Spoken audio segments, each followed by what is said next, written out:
Welcome to the Becoming Superhuman podcast, where we interview extraordinary people to bring you the skills and strategies to overcome the impossible.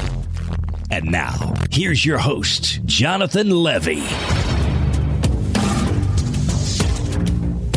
This episode is brought to you by Organifi. You guys, one of the only things that every nutritional expert that we've had on the show seems to actually agree on is that we all need to eat more vegetables, eat more greens, eat organic, cut out all the processed junk. Well, who has the time, right? Who has the time to go out, do the shopping, make the salads, make the juices, make the smoothies? And that's what I love so much about Organifi. Their product is an all-organic green juice. It has all of the nutrients that you need. It tastes absolutely amazing, and it's made by wonderful people who I consider to be personal friends. And as listeners of this show, you guys can actually save 20% on your first order. And all you have to do is go to Organifi.com. That's Organifi.com and use the coupon code Superhuman at checkout. Before we get started, I just want to let you guys know that this episode is brought to you by my best-selling online course, Become a Speed Demon: Productivity Tricks to Have More Time. The course is the culmination of over a decade of my own experience and research into productivity theory, strategies, tips, and tricks. From how to prioritize and structure your life, to computer hacks and tips to automate your daily work, and even ways to shave time off the basic tasks we all do every day. The course is guaranteed to save you at least 3 hours a week or your money back. So for a 90% off coupon, check it out at jle.vi/productivity. That's http://jle.vi/productivity. Greetings, super friends, and welcome to this week's episode. You guys, today we are joined by Darius Foroux. He is a serial entrepreneur, a blogger, and the podcaster behind the Practical Podcast. You may have also heard of his book called Win Your Inner Battles, or his program called Procrastinate Zero, which is a high achievement training program. Darius blogs about productivity, life lessons, and various different ways to have more energy and motivation. Now, we originally heard from Darius from Hugo in Spain, so thank you, Hugo, for the recommendation. And we thought it would be really fun to get him on the show. As you know, I love talking productivity, and I am a total productivity geek. So I'll take any opportunity I can to learn some new tips and tricks. And in this episode, I definitely did that. So we talk productivity, we talk tools, tips, strategies, and different ways that you can have more energy and get more done. And I don't think anyone out there would object to that. So without any further ado, guys, let me present to you my new super friend, Darius Foroux.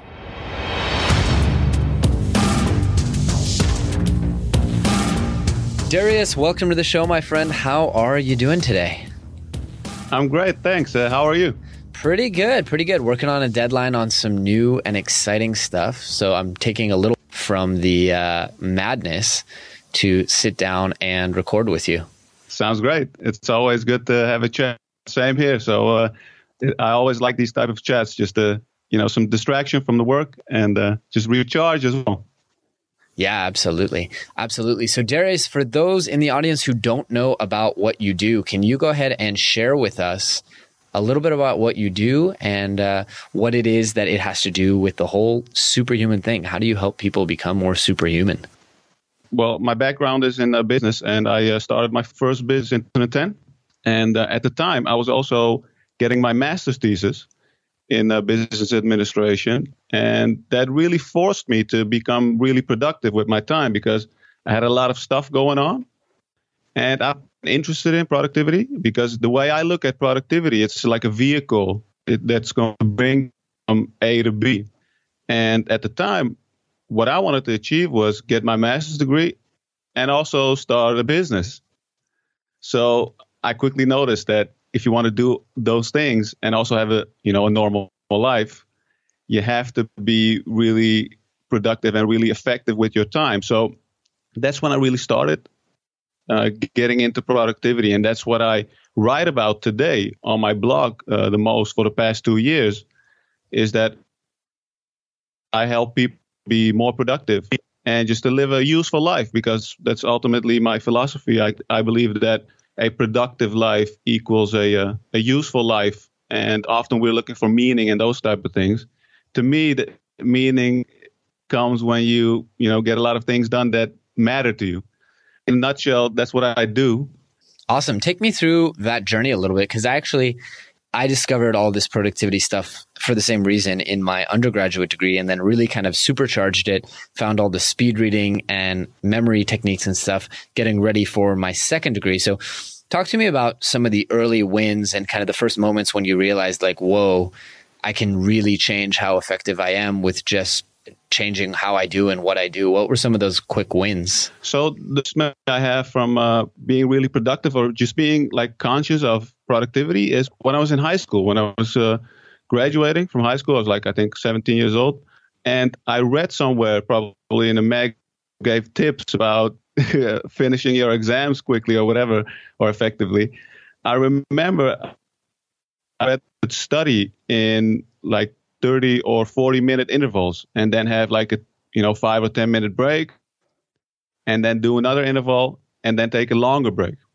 And the way I looked at it was like, I was really into soccer or football at the time. I was like, I'll look at studying as a football match. I'll study for 45 minutes, take a 50-minute break, and then study again for 45 minutes. And when I did that, I saw immediate results. Just I remembered things quickly. I didn't need as much time as I needed before.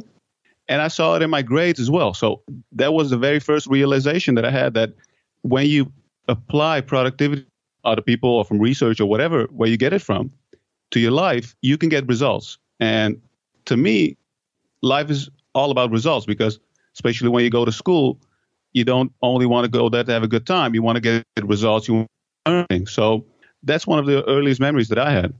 I love that. The classic kind of Pomodoro time is a really, really good one. For yeah, exactly. who haven't heard of it. I love that. It's a really, really good one.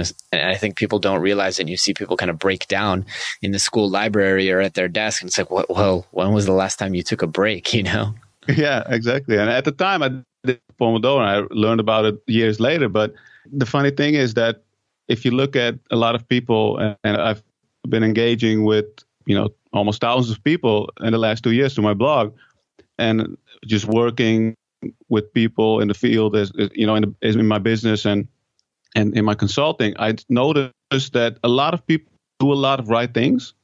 They have certain tactics, but what I noticed that a lot of people miss, and what I missed that in the past as well, was that I didn't have a system. I didn't have like all of the tactics combined together to get the maximum amount of results.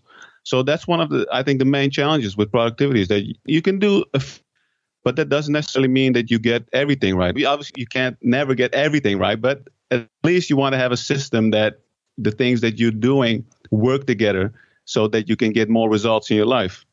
Definitely. So I want to ask you a maybe tougher question, because when we first heard about you, someone wrote to us, and quick shout out to Hugo from Spain, who recommended that we should have you on the show.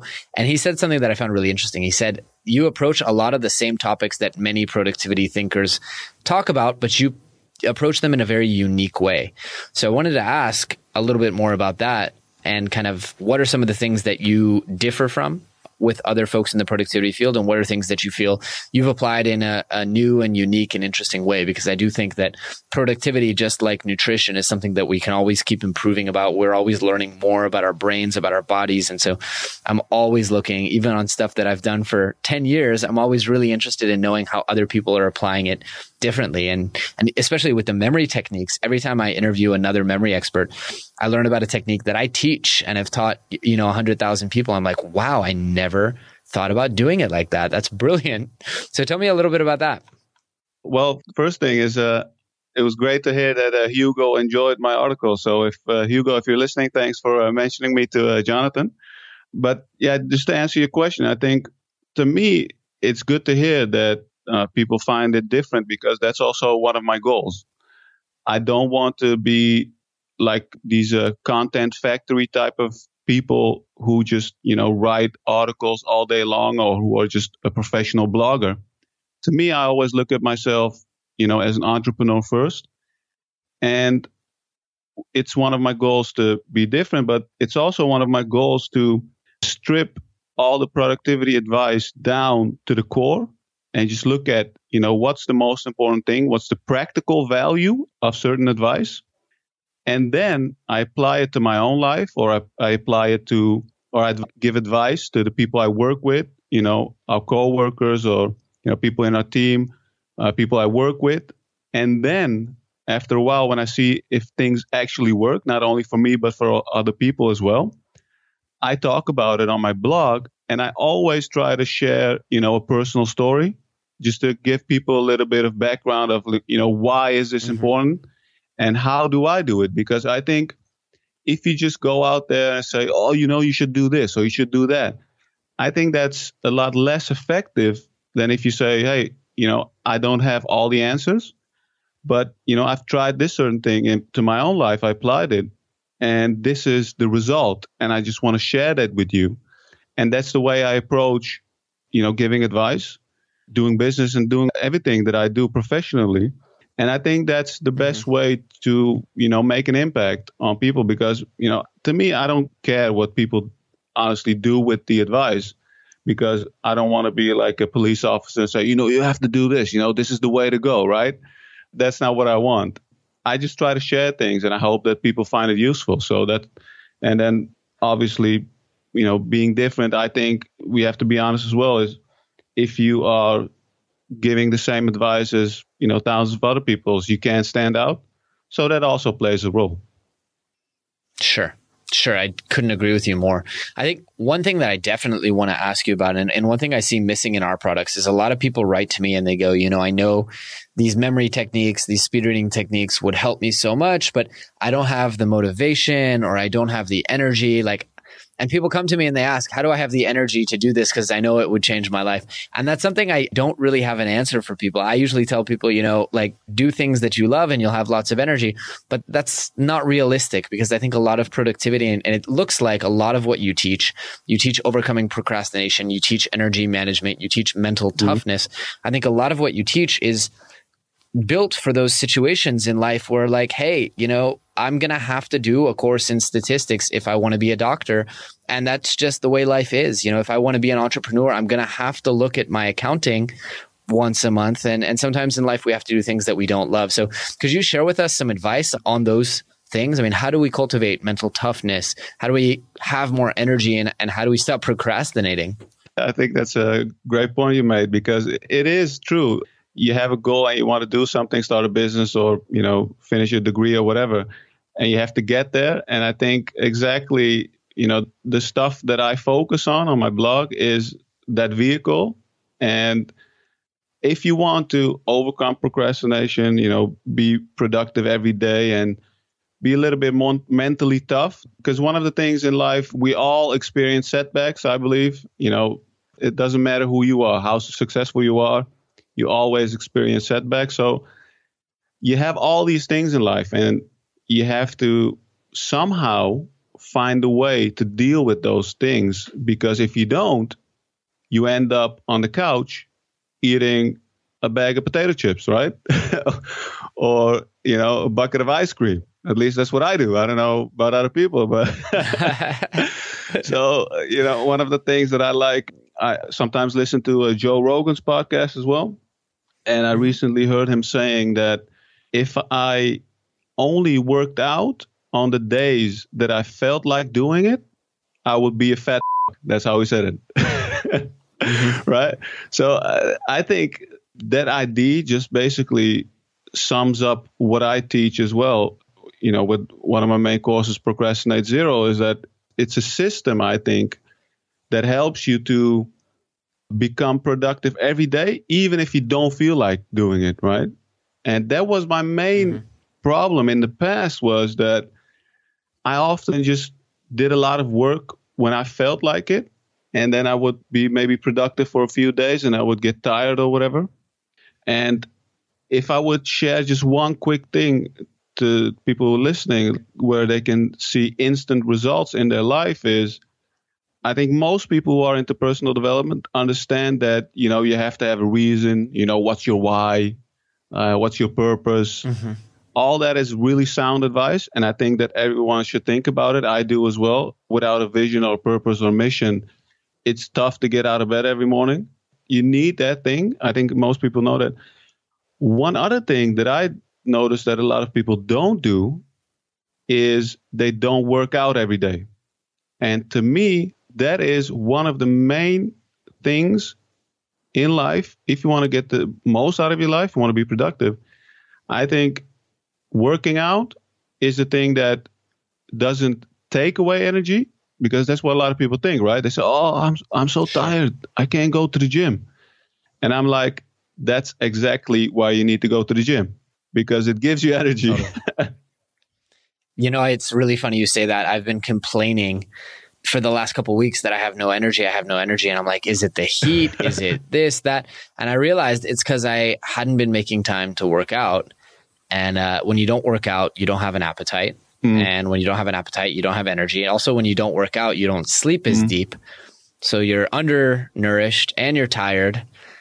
I went to the gym one day and then I slept like a baby for 2 days in a row. No problem. I had tons of energy. So it's exactly right what you're saying. What are some other tips and hacks for increasing that energy and motivation? That's a really good one. Yeah, it is all about energy, because when I look at my own life as well this year, and in the beginning of this year, I was really busy with work and our business. We had a lot of things going on, some projects. And I also wanted to keep writing content, just, keeping up my blog and stuff like that. So I decided to cut down on exercise. And that was a big mistake, because after a while, I noticed that my energy levels dropped, and, like yourself. So the key is to get back into that groove. So one of the things that I like to do, another tip, is to keep an activity log. So if I notice in my life that I'm either, frustrated, or I'm not getting the results that I want, or I don't have the energy or whatever, I start thinking about, why is that? And it's really difficult, I think, sometimes to look at yourself and say, what's the exact reason? Why is it? And, not everyone has mentors or people, who can help them in life or whatever, I think. And sometimes, I have mentors, but sometimes they're busy. So you can't go up and call your mentors every, minute of the day. So I believe that you have to rely on yourself.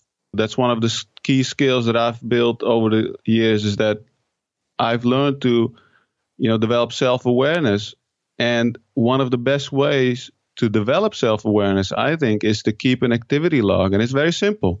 I just always keep a notepad on my desk, and I just write down every hour. I just write down, from 9 to 10, what did I do? I just write it down. And I just go on all day long, and preferably in the night as well. Sometimes, I can't keep the notepad on me all day long. So sometimes there are gaps of a few hours, but then I go back and think about, what did I do? And even if you write it down roughly in the evening, I sat down and watched TV for 2 hours, just write it down. And I do that for about 2 weeks. That's tough. Well, the tough thing is here. So I do that about 2 weeks, right? That's enough. You don't have to do it all year round. The tough thing comes when I come back and look at my activity log. And sometimes, man, I'm like, wow, what the hell did I do with my time? Sure. I use Rescue Time for that exact same thing. And I've paid for the pro feature where I can actually tell it, like, if I spend more than 45 minutes on Facebook a day, lock me out. So I have soft prods and hard prods. A hard prod is like, if I waste more than an hour and a half, I think it is, or 2 hours on the computer, it's like pops up, locks me out of everything, and just says like, you're wasting time on the computer. If you're going to waste time, at least go outside or read a book or some message like that. And then I have soft prods, which just pop in and be like, hey, did you know you've spent already an hour on messaging apps today? Which kind of makes me realize like, okay, I need to get off the messaging app and tell people, look, let's just talk on the phone really quick instead of wasting time. And so just bringing that awareness to your face and being like, oh my God, I spent 3 hours on Facebook today. I think really, really changes people's behaviors. So it sounds like you and I would agree that kind of the first step is awareness. Like, where's your time even going? Yeah, exactly. That's massive. And do you use those notifications with the rescue time? Does it do it? I do. That's good. They have a premium account that you can use. If anyone wants to check it out, I have a short link because I don't remember what the exact page is, but it's just jle.vi/rescue time. Because I recommend it to that many people, and it's cheap. It's like, I don't even remember the price, but it's really, really cheap. And you can get all these notifications. You can have it lock you out of specific websites, all kinds of really, really cool stuff. I remember I experimented with it, I think like 2 years ago or something. I didn't stick to it, but I really want to try it because the thing is that you can be really, even an expert at productivity, do all the right things or have, great willpower. I still find myself sometimes just wasting time, Totally. I watch more TV than I would like to admit. And a lot of people think that you might be, talk about productivity or whatever. Like at the end of the day, we're all human. So I think we always go back to certain behavior. And some people also say, isn't it a little bit extreme just to, measure everything and, work that way? And I don't think so at all, because to me, it's extreme to spend hours and hours of your time just, consuming the news or spending, your time on Facebook or watching Netflix all night. To me, that is extreme behavior. I agree. And, I think it's also a question of like, for what do you open up productivity time? So, if I want to watch an hour and a half movie when I get home, I can do that guilt-free because I've freed up that time. I'm not taking that time away from work that I should be doing. And in fact, I track very religiously once a week. So I'm not going into these reports and obsessing over them, but once a week I get a report that says, hey, you were 75% productive, or usually it's more like 68% productive this week. You worked 30 hours. Here's what you did. Here's where your time went. And so that's kind of a reminder, in addition to, the daily behavioral corrections, it's a reminder to, okay, well, look, this week I really need to spend a little bit less time browsing AliExpress, So really, really cool tool. That's one of my strategies as well, is that I try to plan out my weeks. So every Sunday I just sit down and just look at, what are the things that I have to get done this week? How will I schedule my exercise and all those things? And I think that the way that you use the rescue time is, I think that I'll definitely take a look at that as well, because it's a great way to just not every day, because it tracks your time anyway. So you can just, take some time and just to look at it and evaluate. And it just probably takes, how long does it take you to look at the reports? 2 minutes. I have it emailed to me all the time. Yeah, well, there you go. Yeah, it's brilliant. The only downside is it doesn't track iPhone stuff. So if you have offline time or iPhone time, you have to manually enter it in. But I mean, I would hope people aren't spending that much time on their phones, but I would love if they would tell me like, hey, dude, on the mobile app on Facebook, you might not do it on your desktop, but on the mobile app on Facebook, when you're standing in line, you're spending an hour a day in total. That's a whole other bag of worms. Like, I just deleted a bunch of apps from my phone after Noah Kagan kind of bullied me. He's like, dude, you're on that thing a lot. Yeah, exactly. That's what I would do as well. Just get rid of the stuff that's on your phone. Just, use it as a phone and not, the other way around, that the phone uses you. So we're all so damn addicted to these things. It's crazy. I think, every time in the past, I would get annoyed by people when you're, in a company and people are just playing with their phones all night or whatever. But I don't know. I think it's just a part of culture right now. But at the same time, it's also good for the people who are productive. So you have less competition. Yeah, I agree with you there. I also think it's becoming a disease. Yeah. You almost feel bad for people when you see them. Like, I like to go to Midburn, Burning Man, other festivals where the whole thing is immediacy. It's like these incredible experiences that you're only going to have once. And you see people like lifting up their phone. I'm like, you're not even here with us. And I said that to someone at one point. I was like, could you just be here with us in this experience instead of, taking pictures and uploading them and like being obsessed with this little device? And, you can see the kind of the chemical reaction in their brain change. So Darius, I mentioned rescue time. I wanted to ask you, do you have any killer products or services on the realms of productivity that maybe you just can't live without that you would recommend to listeners. And I guess books also count as products. So if you want to toss in some books that you like, that would also be cool. Yeah, so I think my main philosophy about tools and productivity and apps and those kind of things is that they don't work if you don't have an overall strategy.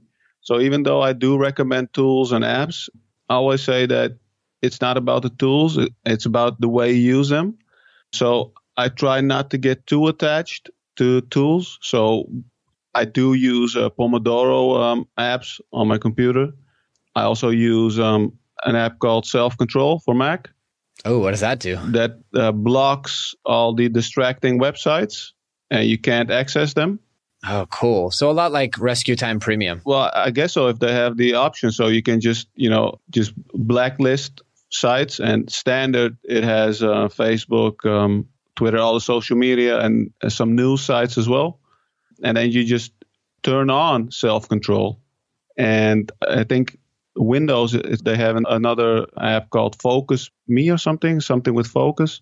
Focus Time, maybe. Could be. But the main thing is that what I love about this is that you can turn it on. It blocks all the websites, and you can't turn it on for like 20 or 30 minutes or whatever. So you can't go like, I'll turn on self-control and I'll just, do some work. And then after 10 minutes, you'll be like, let's check Facebook. There's no way you can turn it back on. So you have to, stick out the time. So I really like that one. It's fun as well. So you can always, when you use that, I often see it with myself as well, like how often you get the urge to check email or whatever. So that's a good one. So often. Yeah. That's a really good productivity tip all by itself. Like just disable the email ping every time. Yeah, exactly. So I don't use a mail client on my computer. I don't use Apple Mail or whatever. I just use the browser version of Google, and I can easily block that, right? So that's a lot easier for me to get rid of, because if you have the email client, you can always open it. Or a lot of people I also see, they keep Outlook or Mail open all day long and they get all these notifications, and that's killing. Yep. That is a big one. Yeah, I turned off all the little red bubbles, all the dings, all the everything on all my devices. I really don't need to know the second I get an email. And in fact, I try to check my email for only 2 days a week. It seems to really help. I've tried that. It didn't work out for me 2 days a week, but I tend to do it like once or twice a day. And one of the things is that when I check my email, I always want to answer or I want to do something with it. Because I don't think checking email is a thing. It's not like, what's the point of checking email? A lot of people say, I'm just check my email, right? Like, what's the point? I love that. I really like that. Are there any other kind of habits or skills that you feel help you be more productive? So we talked about, obviously, disabling and all the tech stuff. We talked about exercise, which is a really big one. Any others that we missed? So I think one of the things that a lot of people who write about productivity or talk about productivity miss is persuasion. Because you can be very productive, you can get a lot of work done. But if no one sees your work, or if you never get a job, or if you never, get a promotion or whatever, it's all useless, because at the end of the day, it's about getting results, I think. And if you want to get results, that's a really good point. You need persuasion as well, because if you are not able to persuade others of your skills or how great you are, you'll never get there. Brilliant. So, Darius, I want to be respectful of your time. I want to give you an opportunity to let people know where they can learn more about you and your products and check out your blog. Yeah, so the main place where I share my ideas and articles is on my newsletter. And go to my website, Darius Foroux, or just Google me, Darius F-O-R. It should pop up.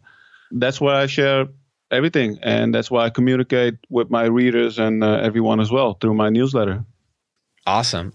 And I guess I'll ask at this point, the last question that we like to ask every guest, which is if people really take away one major thing from this episode and they carry it with them for the rest of their lives, what would you hope for that to be? Well, I hope the exercise thing, just get, exercise daily, not just, twice or 3 times a week, just daily. Just get it in your system, build the habit, and you'll see the results. That's one thing that I guarantee. There's not a lot of things you can guarantee in productivity and things because everyone's different.